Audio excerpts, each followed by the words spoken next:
देखिए, बिल्कुल जिस तरीके से ये हुआ है उससे एक चीज बड़ी स्पष्ट है कि जो ट्रंप ने कहा है उसके मुताबिक इस चीज को पहले तरीके से प्लान किया गया। क्योंकि मैं ट्रंप का जो ट्वीट एक्स पे जो शेयर किया है वो पढ़ के बताऊं। द जी। United State of America has successfully carried out a large scale strike against Venezuela and its leaders president Nicolas Maduro, who have been along with his wife captured and flown out of the country. This operation was done in a conjunction with the U.S. law enforcement and detailed to follow.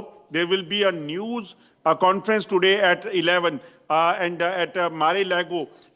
This is what basically America has said। तो इससे साफ हो जाता है कि एक रणनीति बनाई गई थी कि कैसे वहां हमला करना है, कैसे वहां से एग्जिट प्लान को भी तैयार कर लिया गया था। जो खुफिया एजेंसी अमेरिका की है वो इस चीज पर नजर रखे हुए थे कि ये अमेरिका जो वेनेजुएला के प्रेसिडेंट हैं वो कहाँ पे हैं, और तुरंत उनको वहां से जो है वो उठाया गया, उनको वहां से अरेस्ट करके वहां से देश से बाहर ले जाया गया ताकि किसी भी तरह की परिस्थितियां वहां पे ना बने।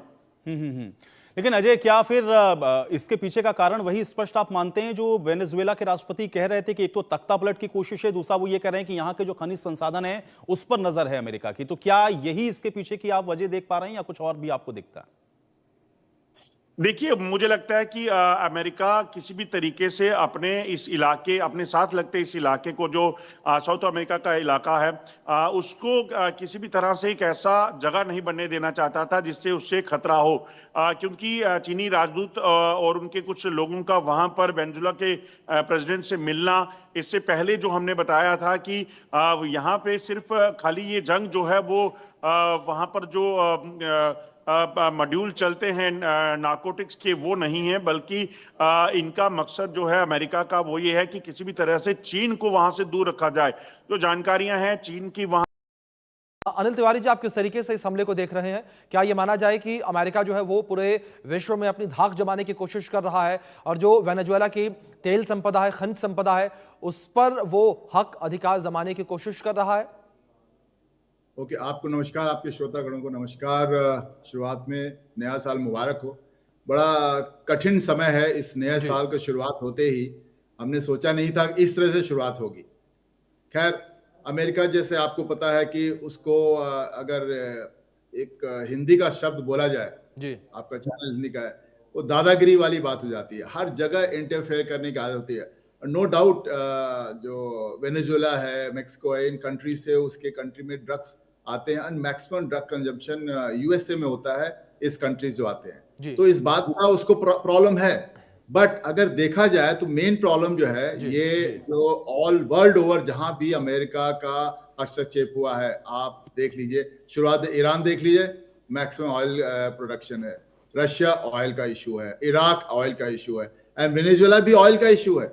वेनेजुएला के पास दुनिया का maximum oil reserve, 18% oil reserve world का वेनेजुएला के पास है। 310 और बिलियन बैरल्स उसके पास है। और जो उसकी जो जो जो लीडर है वो उसके साथ नहीं है, यूएसए के साथ नहीं है। अब यूएसए चाहता है कि सारी कंट्रीज उसके साथ रहें, जो जैसा कहे वैसा करें, और वो ऐसा नहीं कर रहा था। तो ये ड्रग्स का एक तरह से ड्रग्स का प्रॉब्लम है, there is no doubt, drugs का प्रॉब्लम है यूएसए में। वेनेजुएला एक कंट्री है, लेकिन उसका एक बहाना लेके उसने वेनेजुएला पे अटैक किया है। अब ड्रग का प्रॉब्लम आप हर कंट्री को अटैक नहीं करेंगे ना, कि जिससे भी कंट्री आपको ड्रग भेज रहा है और आपके कंट्री को प्रॉब्लम हो रही ड्रग से वजह से, इसका मतलब आप हर कंट्री को अटैक कर देंगे। लेकिन यूएसए देखता है जहां भी आप जिस कंट्री को भी देखें, जहां भी ऑयल का इशू है वहां पे वो जरूर अटैक करेगा, जरूर उसमें इंटरफेयर करेगा। और इस तरह यहाँ भी वो बहुत दिनों से कर रहा था, और हमने ये नहीं सोचा था कि इस तरह से डायरेक्ट अटैक हो जाएगा। प्रॉब्लम चल रही थी, आज उन्होंने अटैक करके ट्रंप साहब ने दिखा दिया कि हाँ बिल्कुल। अनिल जी, जिस तरीके से आपने जिक्र किया कि अमेरिका की दादागिरी जो है वो लगातार देखने को मिलती है, अमेरिका की ये आदत है, वो हर जगह इंटरफेरेंस जो है वो करता है।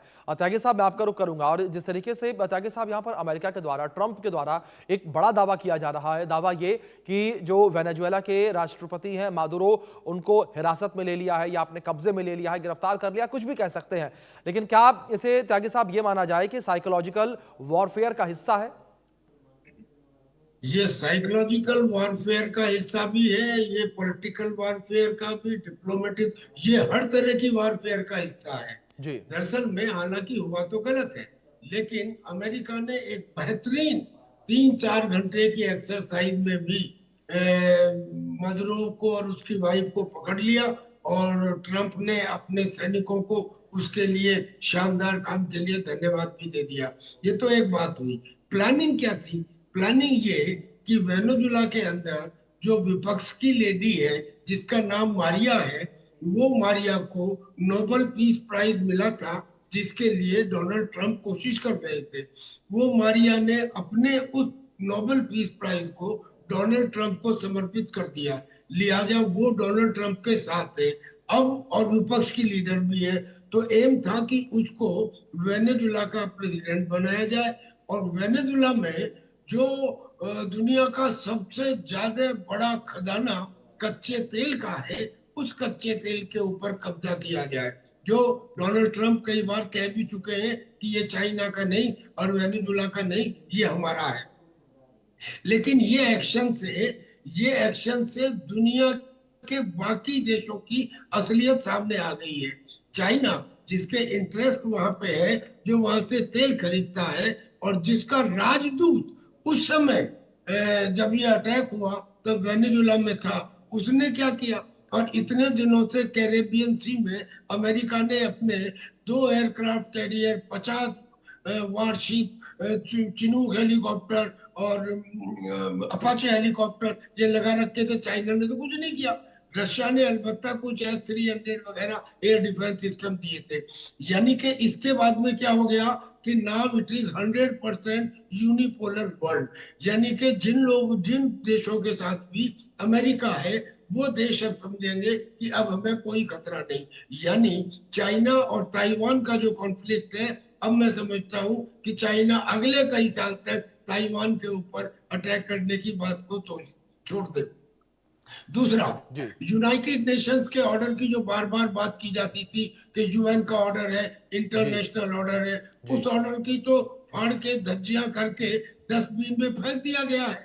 क्योंकि उसी यूएन चार्टर के क्लॉज नंबर 2 में ये लिखा है कि कोई देश किसी दूसरे देश के लीडर के ऊपर अटैक नहीं करेगा, ना उसे बंदी बनाएगा, ना उसका अपहरण करेगा। अरे खुद अमेरिका ने कर दिया, सबके सामने है।